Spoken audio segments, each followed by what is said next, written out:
পুরো ছকটা একটু উপরে তুলি তাহলে বুঝতে সুবিধা হবে, অথবা আপনার শীট থেকে একটু দেখে নেন।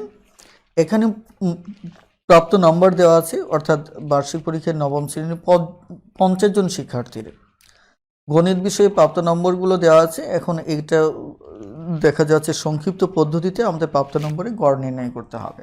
আরেকটা বেশি বলি যে সংক্ষিপ্ত পদ্ধতিটি শুধু আমরা দেখব, এর বাহিরেও আমাদের পদ্ধতি রয়েছে, সেটি নিয়ে কথা বলবো না, কারণ আমাদের রিটেন ম্যাথ করার দরকার হবে না। আর রিটেন এই সংক্ষিপ্ত পদ্ধতিতেও আপনি সমাধান করতে পারবেন, আর এটি সবচেয়ে বেস্ট। আর গড় নির্ণয়ের যে একটা প্রথাগত পদ্ধতি, সেটিতেও আমি যাচ্ছি না, কারণ সেটি হিসাব করতে, ক্যালকুলেশন করতে বিশেষ করে বেশ সময় লেগে যাবে। এই কারণে আমরা এমন একটি পদ্ধতি ব্যবহার করব যে পদ্ধতিতে খুব স্বল্প সময়ে আমরা সমাধান করতে পারি। আর এই পদ্ধতিতে সমাধান করানো হচ্ছে, এর মানে এই নয় এত বড় বড় অঙ্ক পরীক্ষার হলে আসবে, কিন্তু পুরো আইডিয়াটা যদি আপনি ভালো করে জানেন তাহলে একটা বিষয় আপনি নিশ্চিত থাকবেন যে এর ভিতর কোনো একটা অংশের মান যখন চাইবে তখন আপনি সহজেই বুঝতে পারবেন। অর্থাৎ ছোটো ছোটো অংশ নিয়ে প্রশ্ন করলেও যাতে করে আপনার সমস্যা না হয়, এই কারণেই পুরো সম্পূর্ণ ডিটেলসটা একটু শিখতে হবে। ক্লিয়ার? আর হতেও তো পারে কোনো প্রশ্নে একটু কঠিন আকারে অঙ্ক দিয়ে দিল, সেক্ষেত্রে সমাধান করার প্রয়োজন হতে পারে। ঠিক আছে? ওকে, তাহলে আমি সরাসরি টেবিলটা করে ফেলি। টেবিলে আমাদের এইটুকু এখন মুছে ফেলবো, কারণ আপনারা জানেন যে আজকের আলোচনার বিষয়টা হচ্ছে মূলত এইটুকু, অর্থাৎ গড়টা সূত্র দিয়ে করব এবং প্রচুরকটা আমরা সূত্র দিয়ে সমাধান করব। ঠিক আছে? সো আমরা এইটুকু মুছে ফেললাম। আমাদের কাজ হচ্ছে যেটা, সেটা হচ্ছে প্রথমত দেওয়া আছে প্রাপ্ত নাম্বার,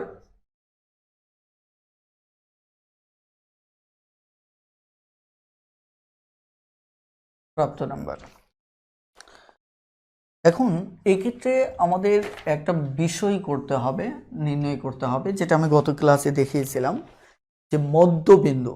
যখন আমাদের একটা এরিয়া দেওয়া থাকে, এরিয়াটা কেমন আমি একটু বলি, আপনারা জানেন যে শ্রেণী ব্যাপ্তি যখন দেওয়া থাকে, যেমন এখানে দেওয়া আছে 31 থেকে 40 পর্যন্ত একটা ব্যাপ্তি দেওয়া আছে, 41 থেকে 50, 51 থেকে 60, 61 থেকে 70,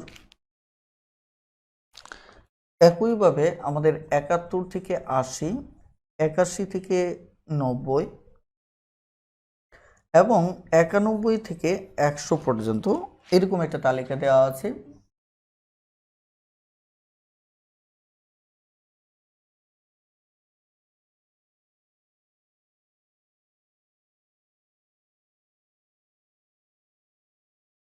ঠিক আছে? এখানে এই যে প্রাপ্ত নাম্বারটা,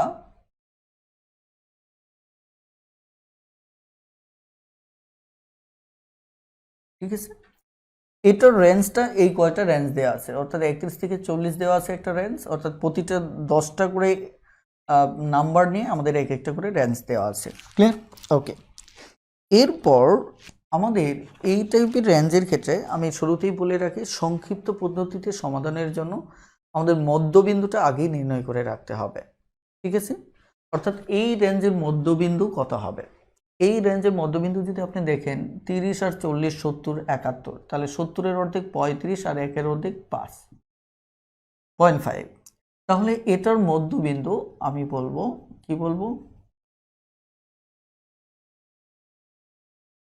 এটা হচ্ছে আমাদের কি মধ্যবিন্দু। এটা আরেকটা জিনিস একটু বলি, এটাকে এক্স আই দ্বারা আমরা প্রকাশ করব। কেন, এটা আমরা পরে এ নিয়ে কথা বলবো। ঠিক আছে? তাহলে আপনি একটা জিনিস খেয়াল করবেন যে এই এখানে 90, 91-এর অর্ধেক কিন্তু আমাদের 45.5 হবে। এখানে একটা জিনিস খেয়াল করবেন যে আপনার শ্রেণী ব্যবধান যেটা আছে, শ্রেণী ব্যবধানে খেয়াল করে দেখেন যে 40 মাইনাস 31 প্লাস 1, তার মানে এখানে আমার কত হচ্ছে 9 যোগ 1 10, অর্থাৎ শ্রেণী ব্যবধান কিন্তু এখানে আমার প্রত্যেকটা কত করে 10 করে। মনে রাখবেন মধ্যবিন্দু বের করার পর, প্রথমটা বের করার পর 10 করে আপনি কি করে দেবেন, যোগ করে দেবেন, তাহলে প্রত্যেকটা সেম মিলে যাবে। তার মানে 55.5 তারপর 65, 75.5, 85.5, 95.5। বেশ, তাহলে আর আপনাকে এই বারবার কি করতে হবে না, মধ্যবিন্দু বের করার জন্য আপনাকে গড় করতে হবে না। ক্লিয়ার? এরপর আসেন, এরপর আমার যে প্রশ্নে দেওয়া যে গণসংখ্যাটা এটা লিখবেন।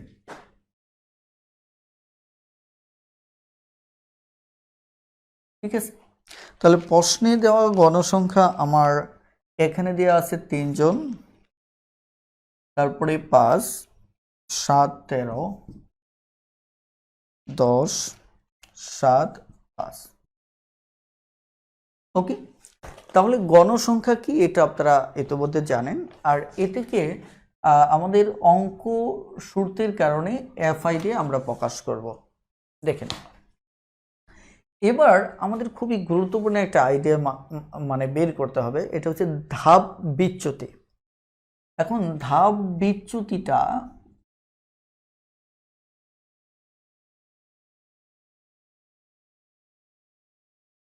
আপনি ধাপ বিচ্যুতি বের করার মানে এটাকে যদি আবার আপনি মানে সংক্ষেপে প্রকাশ করেন তাহলে ইউ আই দ্বারা আপনি প্রকাশ করবেন। এখন এখানে যেটা করতে হবে, ধাপ বিচ্যুতি যেভাবে বের করতে হবে আমি একটু ক্লিয়ার করে দিচ্ছি। সেটি হচ্ছে এই যে আপনি এখানে কি বের করেছেন, এখানে যে মধ্যবিন্দুটা বের করেছেন এই প্রত্যেকটা প্রাপ্ত নম্বরের অর্থাৎ যে আমাদের শ্রেণী পেপটি আছে এখান থেকে মধ্যবিন্দুগুলো এইগুলি বের করেছে। এখানে আপনি একটা কাজ করবেন, সেটা হচ্ছে যে এদের এখানে কয়টা, 1টা 2টা 3টা 4টা 5টা 6টা 7টা, অর্থাৎ বিজোড় সংখ্যক যদি আপনার কি থাকে এখানে শ্রেণী ব্যক্তি থাকে, তাহলে এদের ঠিক মাঝখানেটা এদিকে 2টো বাদ ওদিকে 2টো বাদ, 3টা বাদ 3টা বাদ, তার মানে মাঝখানে যেটা এটাকে আপনাকে ধরে নিতে হবে যে এই যে 31 এবং 100 এদের মাঝখানের অর্থাৎ গড়টা একটা আনুমানিক গড় ধরে নিতে হবে যে 31 থেকে 100 পর্যন্ত এই জায়গা থেকে এই পর্যন্ত যে এরিয়াটা আছে এদের একটা আনুমানিক গড় আপনি ধরে নেবেন। সেটা কোনটাকে ধরে নেবেন, উপরে 3টা নিচে 3টা বাদ দিয়ে এই ঠিক মাঝখানেরটা। ক্লিয়ার? তার মানে আমি বলতে পারি যে এই জায়গাটায় আমাদের এখানে এটি হচ্ছে একটা আনুমানিক গড়, এটাকে আমরা এ দ্বারা প্রকাশ করব। ঠিক আছে, আমি আবারও বলছি এ হচ্ছে আমার কি একটা আনুমানিক গড়।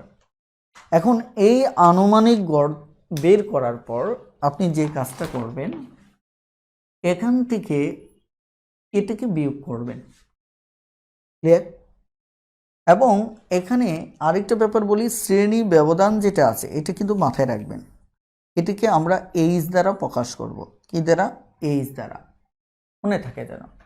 প্রথমত তাহলে আপনাকে কি করতে হবে, এখানে এটা থেকে এটা বিয়োগ করবেন, গড় থেকে এটা কত কম, 35.5 কম, তাই না? এখান থেকে 35.5 যদি বাদ দেন তাহলে 5 5 চলে যাবে, 5 5 চলে যাবে, তাহলে কত আসবে, আমার 30 আসবে। ক্লিয়ার? এবার আপনাকে যে কাজটা করতে হবে, এখানে বিয়োগটা কিন্তু এভাবে করা যাবে না, বরঞ্চ বিয়োগ এটা শুরুতে মাইনাস রেখে একটু খেয়াল করেন যে 35.5 এখান থেকে 65.5 বিয়োগ করতে হবে, তাহলে রেজাল্ট আসবে কি মাইনাসের। আপনি জাস্ট এইভাবে বিয়োগ করে অভ্যাস করবেন, কারণ এইভাবে বড়টা থেকে ছোটটা বিয়োগ করা আমাদের জন্য সহজ। কিন্তু এইভাবে করলেও ফাইনালি কি মনে রাখবেন, এটা ছোটটা থেকে বড়টাকে বিয়োগ করতেছেন, এই কারণে মাইনাস থাকবে। তাহলে আমরা এটা আর এটার পার্থক্য কত পেলাম, মাইনাস পেলাম। অর্থাৎ এখানে ভালো করে মাথায় রাখুন যে আমাদের গড় হওয়া উচিত ছিল কত, 65.5, কিন্তু এখানে আছে কত, আমাদের 35.5। তাহলে এখান থেকে এ পর্যন্ত আমাদের এখানে কত কম আছে, -30। ক্লিয়ার? এখন এই 30টা খেয়াল করেন, এই যে পরিসর যেটা আছে একে পরিসর দিয়ে ভাগ করতে হবে। পরিসর আমি কত বের করেছিলাম, 10 বের করেছিলাম। ক্লিয়ার? পরিসর দিয়ে ভাগ করার পর আপনার যেটি থাকবে এটি হচ্ছে মূলত ধাপ বিচ্যুতি, অর্থাৎ -3। ক্লিয়ার? তাহলে এটাকে আপনি কিভাবে অঙ্কটা করবেন, যে আপনি এক্স আই থেকে বাদ দিবেন কি, এ বাদ দেবেন, বাদ দেওয়ার পর এইচ, যেটা হচ্ছে এই যে শ্রেণী ব্যবধান দিয়ে আপনি ভাগ করবেন, ভাগ করার পর যেটা আসবে এটা এখানে আপনি বসাবেন। এখন আসেন, তাহলে এখান থেকে এটা বিয়োগ করলে এখানে যদি 30 হয় এখানে 20 হবে, তার মানে কি -2। তাহলে এখানে এটা থেকে এটা বাদ দিলে আরও 10 কমবে, তার মানে কি -10, -10কে 10 দিয়ে ভাগ করলে কত হবে, -1। আর এটার সাথে যদি এটাকেই বিয়োগ করি তাহলে আসবে কত, 0। এবার ওটা থেকে 10 বৃদ্ধি পাওয়া যাবে, এবার আর নেগেটিভ আসবে না। তাহলে এবার মানটা হবে কি আমার +1। এখান থেকে এটার পার্থক্য কত, 20, 20কে 10 দিয়ে ভাগ করলে 2। এখান থেকে এটার পার্থক্য 30, 30কে 10 দিয়ে ভাগ করলে 3। ক্লিয়ার? তাহলে এটি হচ্ছে আমাদের ধাপ বিচ্যুতি। এখন ধাপ বিচ্যুতির বেসিকটা নিয়ে কথা বলতে গেলে অনেকে এই মুহূর্তে বুঝবেন না, তবে শুধু এতটুকুই মাথায় রাখেন যে আমাদের এই যে এখান থেকে এ পর্যন্ত যে একটা স্বাভাবিক গড় আমি ধরে নিলাম, এই গড়টার সাথে আমরা এই যে এখানে দেখব যে জিনিসটা, যে এইটার সাপেক্ষে এটাতে কতটুকু কম আছে এবং কতটুকু বেশি আছে, এই কম বেশিটা আমরা যোগ করব, যোগ করে এর সাথে যেটা আসবে সেটা এখানে বসাবো আমরা। ক্লিয়ার? এখন একটু খেয়াল করেন, আমরা এই জায়গাটায় আমরা যদি এটাকে যদি যোগ করি তাহলে কত হবে, এটাকে যদি আমরা যোগ করি তাহলে এখানে আমার আছে কত, -3, -2, -1, তার মানে কত, -6। এটি যদি যোগ করি তাহলে আমার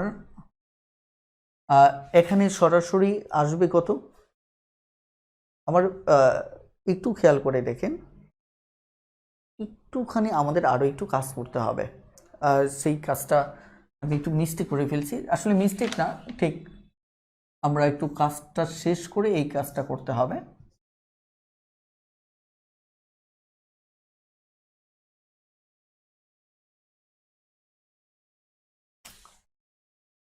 এটা হচ্ছে এবার যে এখানে এটা পেলেন, এই মানটা আর এই মানটা আপনাকে গুণ করতে হবে।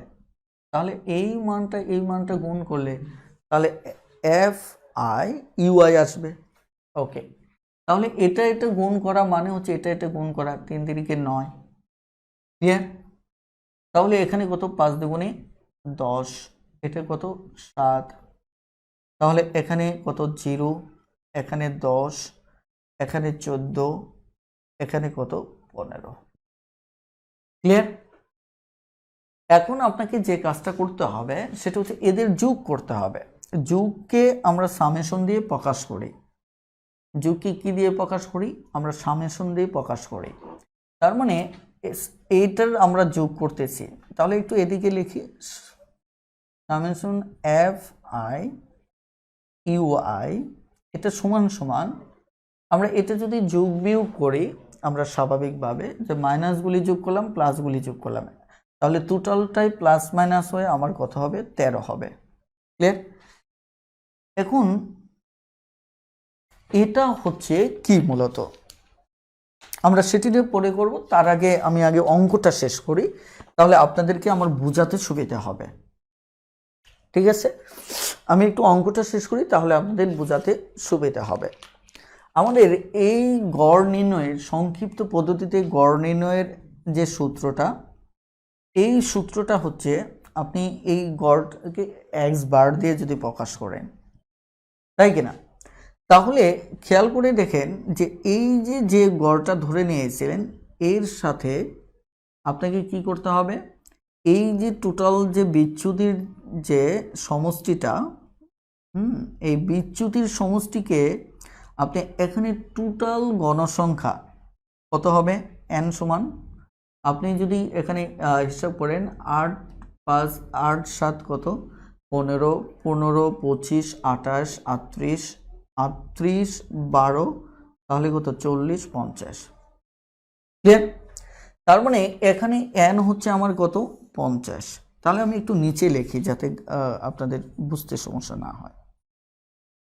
x বার সমান সমান আগে লিখতে হবে আনুমানিক যে গড়টা, তারপর যে পরিমাণ বিচ্যুতি আমি পেয়েছি, তাই কিনা? ক্লিয়ার? এরপর আমাদের যে কাজ করতে হবে, n দ্বারা ভাগ করতে হবে এবং এটার পরিসর যেটা, এটা দ্বারা আমাকে গুণ করতে হবে, তাহলে আমরা উত্তর পেয়ে যাব। তাহলে এখানে আনুমানিক গড় হচ্ছে 65, আর এটা হচ্ছে আমার 13, আর n হচ্ছে আমার কত 50, আর এটা হচ্ছে 10। তাহলে আমাদের রেজাল্ট কি আসবে? 65 আসবে। সব মিলে আমি মোট রেজাল্টটা আমি আপনাদেরকে তুলে দিচ্ছি, কারণ হচ্ছে আপনারা তো এখানে পুরোটা হিসাব করতেই পারবেন। ঠিক আছে, ওকে। তাহলে 68.1 আসবে। এবার আসুন অঙ্কটা আমরা একটু বোঝার চেষ্টা করি প্লিজ। আপনারা আমাকে আসলে শুনতে পাচ্ছেন কিনা একটু লক্ষ্য করেন। ঠিক আছে, আমি এবার অঙ্কটা পুরোপুরি একটু বোঝানোর চেষ্টা করি। আপনারা যারা গত ক্লাসটা করেছেন তারা জানেন। একটু আমাকে কমেন্ট করবেন কি, যারা ক্লাসটি করতেছেন তারা আমার পাটিগণিতের গড়ের ক্লাস কে কে করেছেন, একটু কমেন্টে জানান তো গড়ের ক্লাস কে কে করেছেন। ওকে,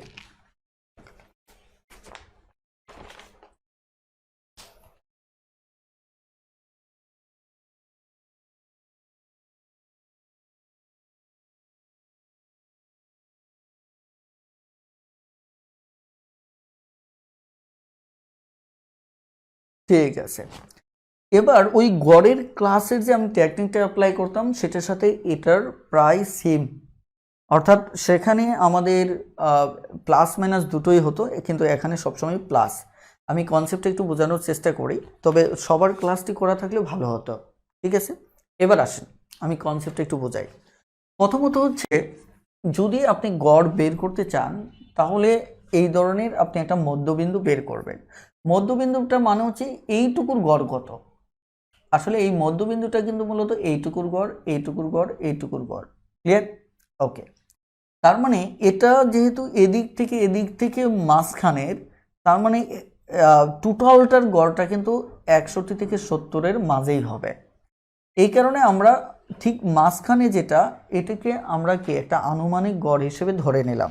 ওকে, এই গড়টা ধরে নেওয়ার পর দেখেন আমি যে কাজটা করেছি, যে এটা থেকে এটা বিয়োগ করেছি।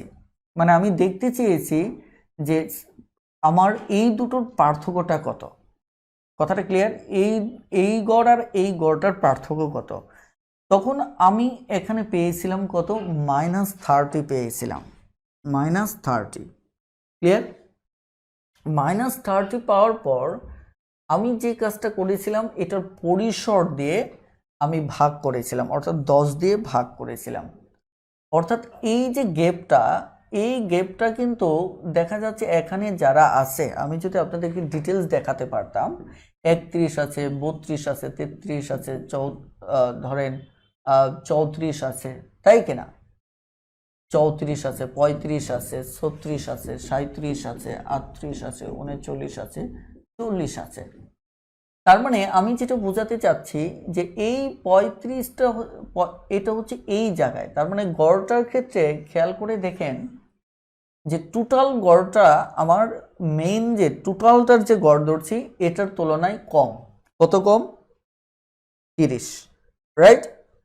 তার মানে 30 যে কম, এটা 10 দিয়ে ভাগ করেছি কেন? কারণ আমি দেখছি এই 10টার টোটাল কম হচ্ছে এত, মানে এই -30টা হচ্ছে এই 10টার যে গড় আছে, এখানে তো গড় একটা না, এই টোটাল 10টা সংখ্যার গড় হচ্ছে এটা। ক্লিয়ার? এই 10টা সংখ্যার গড় যদি মধ্যবিন্দু যদি এটা হয়ে থাকে, তাহলে একটা জিনিস খেয়াল করে দেখেন, এই যে বিচ্যুতিটা ঘটেছে এটা কয়টা সংখ্যার? এই 10টা সংখ্যারই এখানে বিচ্যুতি ঘটেছে। মানে এটার তুলনায় এটাও কিন্তু 10টা সংখ্যার, এই যে গড়টা কিন্তু এটা টোটালটার সাপেক্ষে এটা মধ্যবিন্দু। তাহলে এই যে 10টা বিন্দুর বিচ্যুতি কত ঘটছে, অর্থাৎ এটার তুলনায় কম কত, -30। তখন আমি 10 দিয়ে ভাগ করে বের করলাম যে আসলে একটার জন্য এটা কত ঘাটতি হয়, মানে প্রতিটা সংখ্যার জন্য কত করে ঘাটতি, সেটা -3 করে ঘাটতি। কথাটা ক্লিয়ার? এবার আসেন তাহলে আমার এই -3 করে যদি ঘাটতি থাকে তাহলে আমাদের গণসংখ্যা এখান থেকে 10টা নাই, আছে কয়টা? 3 জন। তাহলে 3 জনের ক্ষেত্রে আমার ঘাটতিটা কত? এটা হচ্ছে -9। ক্লিয়ার? 3 জনের ক্ষেত্রে ঘাটতি -9। এখানে আমার ঘাটতি হচ্ছে কত? এখানে যদি আমি হিসাব করি -20 ঘাটতি এটা থেকে। কিন্তু এই ঘাটতিটা এখানে 10 জনের ঘাটতি হচ্ছে -20, কিন্তু আমার এখানে আছে মাত্র 5 জন। এই কারণে এখানে আগে 10 দিয়ে ভাগ করে একটার বের করে নিয়েছি -2। তাহলে একটার সাথে 5 জনের গুণ করলে -10। একইভাবে এখানে যে এই ঘাটতিটা আসছে এটা 10 ঘাটতি ছিল, তাহলে আমার 10কে একজনেরটা বের করে নিয়েছি, সেটা হচ্ছে -1। তাহলে এই ধাপে ঘাটতি হচ্ছে -1 একজনের। তাহলে 7 জনের ঘাটতি কত? -7। আর এখানে কোনো ঘাটতি নেই, এখানে 13 জন যারা আছেন তাদের ফুলফিল এই টোটালটার মধ্যবিন্দুতে তারা ফুলফিল করছে, এই কারণে তাদের কোনো ঘাটতিও নাই বাড়তিও নাই, এই কারণে আমরা ওটাকে সেম রেখেছি। এবার আসেন, আর এদের তো ঘাটতি নেই বরং বাড়তি আছে, প্রত্যেকের বাড়তি আছে কত করে? 10 করে, 1 করে। তাহলে এরকম 10 জনের বাড়তি হচ্ছে আমার 10, 7 জনের বাড়তি হচ্ছে আমার 14, 5 জনের বাড়তি আছে কত? 15। ক্লিয়ার? এখন এই জিনিসটা আমরা দেখব যে ঘাটতি এবং বাড়তি এই টোটালটা যোগ বিয়োগ করলে আমাদের প্লাস আসে। তার মানে কি? টোটালটাতে বাড়তি আসছে কত? আমার 13। এখন এই বাড়তিটা টোটাল কতগুলো মানে গণসংখ্যার ক্ষেত্রে করলাম?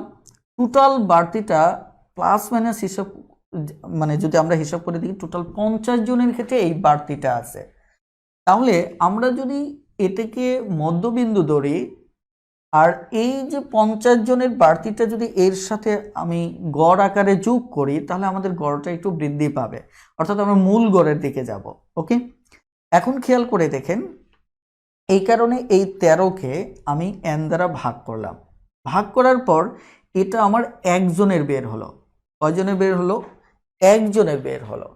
কিন্তু এখানে আমার প্রতি রেঞ্জে আছে কতজন করে? 10 জন করে, তাই কিনা?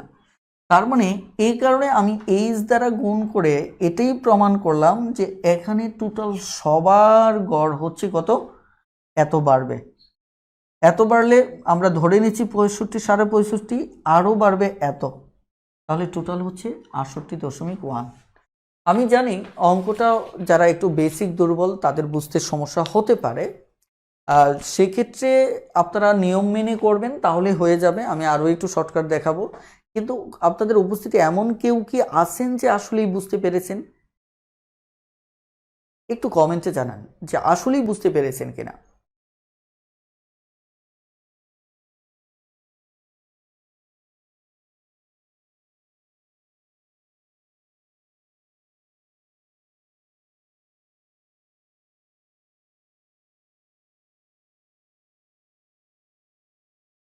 গুড।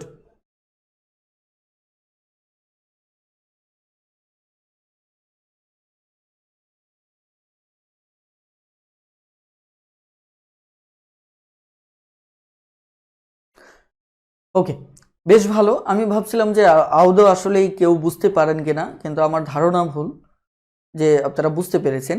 এবার আসেন আমরা কনসেপ্টটা নিয়ে আর একটু কথা বলি। সেটি হচ্ছে যে এই জায়গাটায় আমরা অঙ্ক যখন পরীক্ষার হলে করব, আমরা কিভাবে করব? দেখেন, পরীক্ষার হলে অঙ্কটা করার একটা শর্টকাট নিয়ম আছে। নিয়মটা কি? নিয়মটা হচ্ছে, খেয়াল করে দেখেন যে আমরা যদি আসলে এই অঙ্কটা ঠিকভাবে করি, একটা নিয়ম হচ্ছে যে আপনি তো এত ডিটেলস করতে পারবেন না। এটার ক্ষেত্রে সবচেয়ে সহজ উপায়টা হচ্ছে আপনি আগে থেকেই দেখবেন যে মধ্যবিন্দুটা এটা আপনি নির্ণয় করলেন, মাঝখানে মধ্যবিন্দুটা নির্ণয় করলেন কত? এত। যদি জোড় সংখ্যক থাকতো তাহলে মাঝখানে দুটো থাকতো, ওই দুটোর মাঝে একটা নিয়ে নিতেন। কথাটা ক্লিয়ার? ওই দুটোর মাঝে যে কোনো একটা নিয়েই আপনি কাজ করলে হয়ে যাবে। ধরেন আমি এটা নিলাম, নেওয়ার পর আপনি জানেন যে এদের কোনো বিচ্যুতি নেই, যাকে ধরবেন ওটা তো আপনি এই জায়গায় নেবেন, তাই না? তাদের কোনো কি কম বেশি নেই, ওটাকে ধরেন। তাহলে উপরের দিকে যেটা যাবেন এটা মাইনাস। ক্লিয়ার? আর নিচের দিকে যেটা যাবেন এটা প্লাস। তাহলে আর আপনার এত কাহিনী করার দরকার নেই। তাহলে আপনি ধাপ বিচ্যুতিটা পেয়ে গেলেন। ওকে, ধাপ বিচ্যুতি পেলেন। এবার আপনার কাজটা কি? এবার আপনার কাজ হচ্ছে যে জাস্ট এটাকে আপনি কি করবেন, এখানে গণসংখ্যা যেটা থাকবে এই গণসংখ্যাগুলো দিয়ে গুণ করবেন। প্রশ্ন করছে সাইডে গুণ করবেন। তাহলে সাইডে গুণ করলে এই মানগুলি আপনি পেয়ে যাচ্ছেন। ক্লিয়ার? এই মানগুলি পেয়ে যাওয়ার পর তাদেরকে যোগ করবেন। ক্লিয়ার? যোগ করার পর আপনি এই নাম্বার দ্বারা ভাগ করে দেবেন। তাহলে কত? প্রথমত 65 তো রয়েছে, 65.5 এটাও রয়েছে। তারপর আপনি এর সাথে যোগ করতেছেন কত? 13/50। ক্লিয়ার? এর সাথে এদের যে কি বলে পার্থক্যটা এটা গুণ করে দেবেন। তাহলে টোটাল এরিয়াটার আমার কি চলে আসবে? গড় চলে আসবে। ক্লিয়ার? এখন আসেন পরীক্ষার হলে আপনি আরও কিভাবে দ্রুত করবেন সেটা ট্রিক্সটা আপনার দেখুন। এই গ্রাফটা অনেক সময় এইভাবে সোজা করে দেয়, প্রাপ্ত নম্বর তারপর হচ্ছে কি গণসংখ্যা। ক্লিয়ার? প্রাপ্ত নম্বর দেওয়া থাকে এবং কি দেওয়া থাকে? গণসংখ্যা।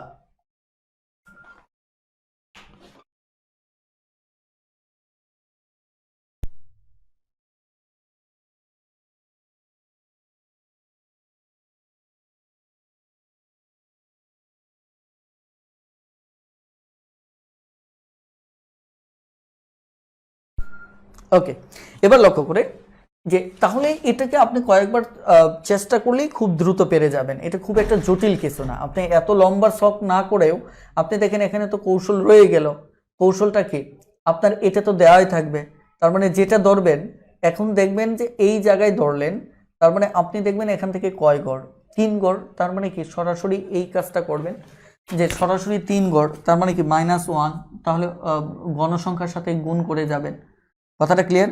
-1 -2 -3।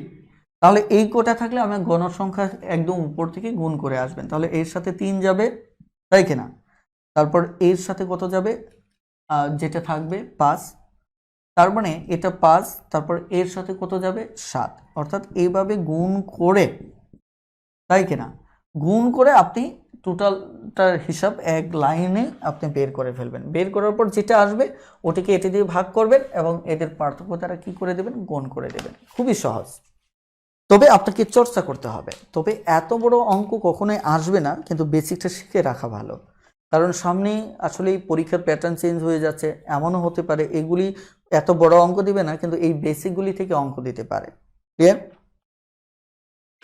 ওকে, তাহলে এবার আমরা একটু সামনে আগাবো। প্লিজ একটু আপনারা কমেন্ট করুন।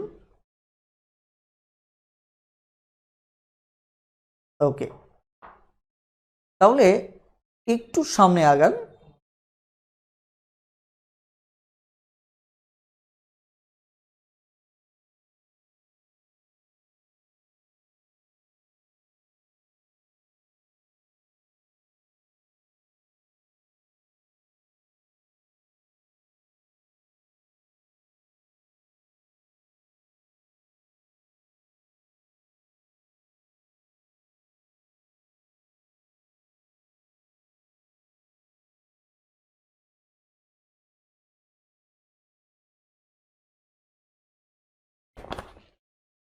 এবার আমরা প্রচুরক নির্ণয় করব। প্রচুরক নির্ণয় করলে আমাদের হয়ে যাবে।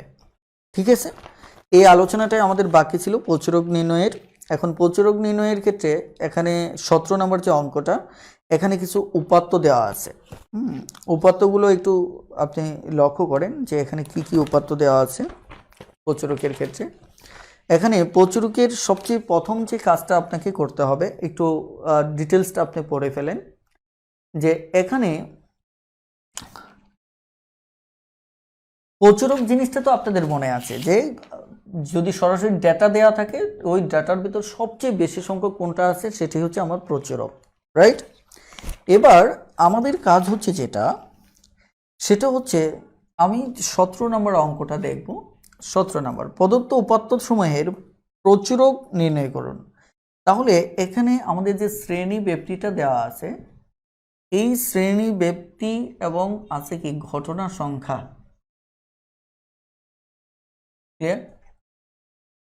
ঘটনা সংখ্যা তাহলে এখানে 31 থেকে আছে কত 40, আবার 41 থেকে 50,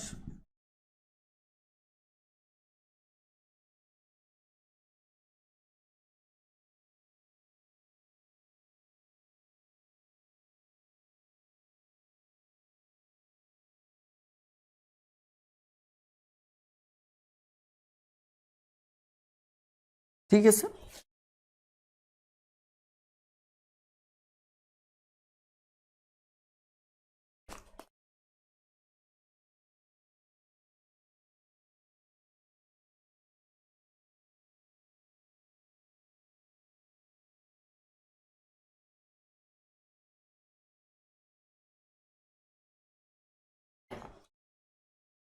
ঘটনার সংখ্যা এখানে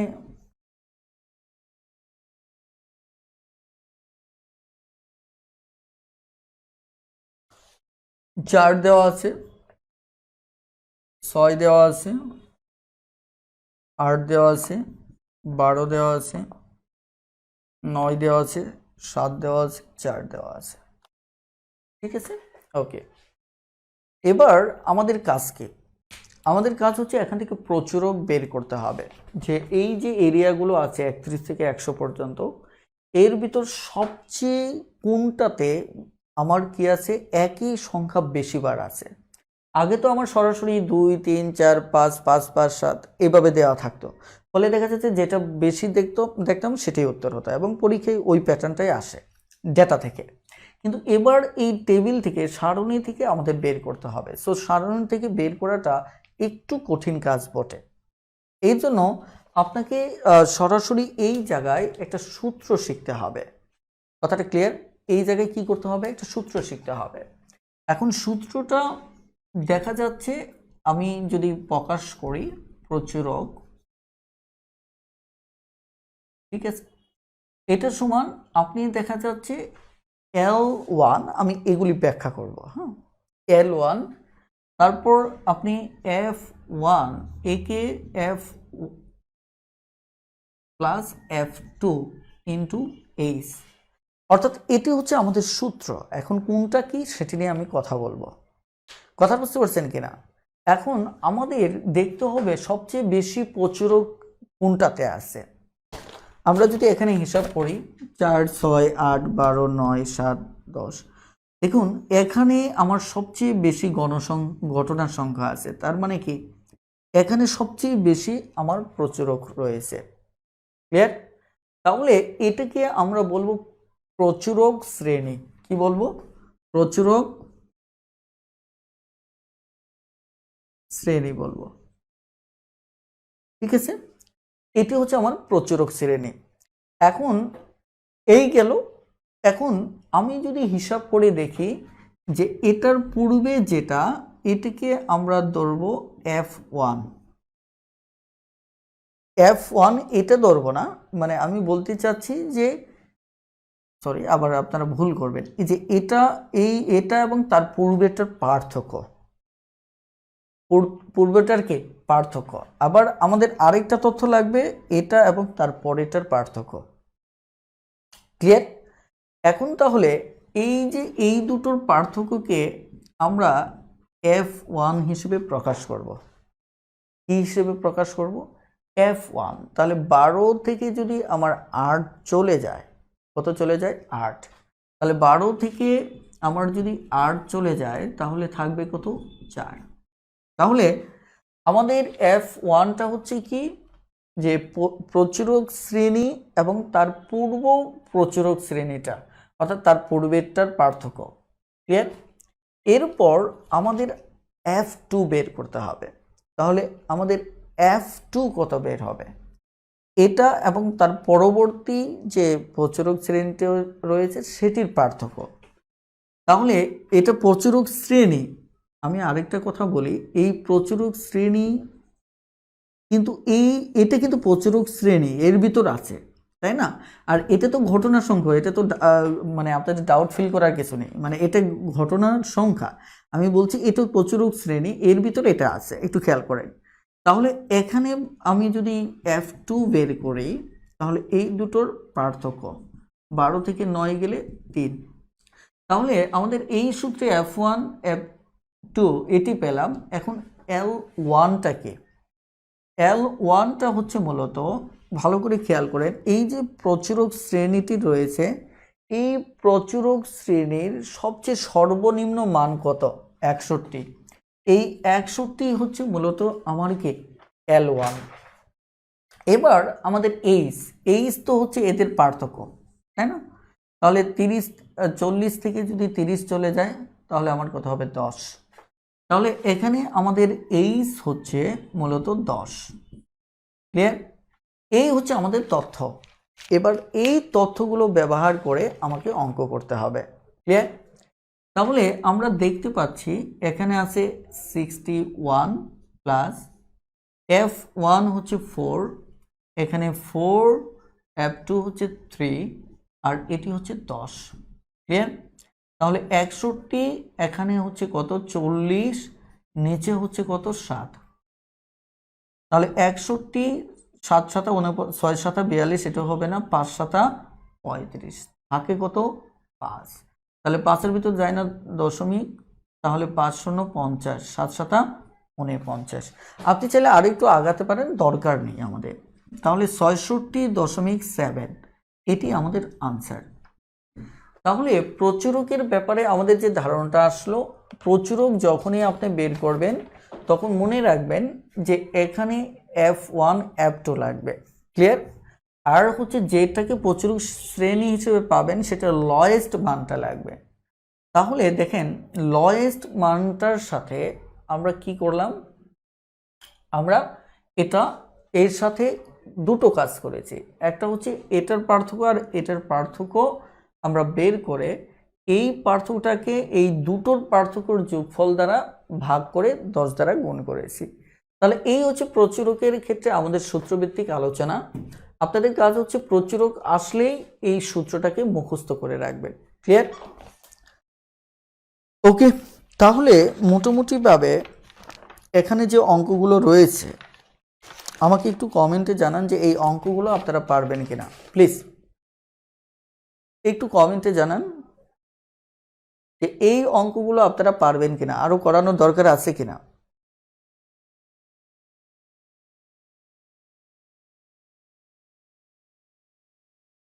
এখন কোথাও যদি সমাধানটা বুঝতে সমস্যা হয়, মনে রাখবেন যে আপনার মতো করে যেভাবে বোঝালাম এভাবে সমাধান করবেন, তাহলেই হবে। ক্লিয়ার? একটু কমেন্টে জানান।